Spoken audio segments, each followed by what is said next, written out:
Hello, I'm Mamusu, reporting for WinkBall from Goldsmiths University at the London Radical Bookfair 2017.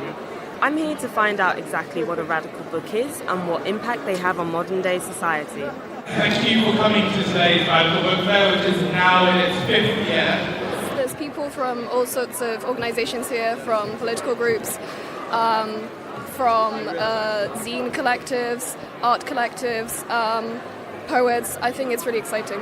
What is a radical book? I mean, the sort of original roots of the word radical, it's related to the words for roots, in fact. Being able to identify the root causes of oppressive structures and injustice. A book that breaks down boundaries and crosses borders and touches people in a way that another haven't. Going against the grain, thinking outside the box, being free to think, to truly think what you believe, not just to follow the mainstream. A way of getting people to think critically about the society they live in some way trying to disrupt existing narratives and disrupt existing forms of thinking when it comes to status quo politics, economics and culture. First time you pick up someone who really speaks to not just your experience, but something that you knew was wrong. You need radical books today because otherwise you're going to get an awful lot of literature that makes you think that's all there is inside this narrow bandwidth. Radical, on the other hand, is free and it goes outside of this contained parameters. In the post-2008 world, I think a lot of the political and economic foundations that we thought of as certainties have broken down. It seems like 2 steps forward, 1 step back. I still think there is huge amounts of racism in this country. In January this year, we marked the 1-year anniversary since Sarah Reid's death. I think there's a huge inequality. Look at Grenfell Tower.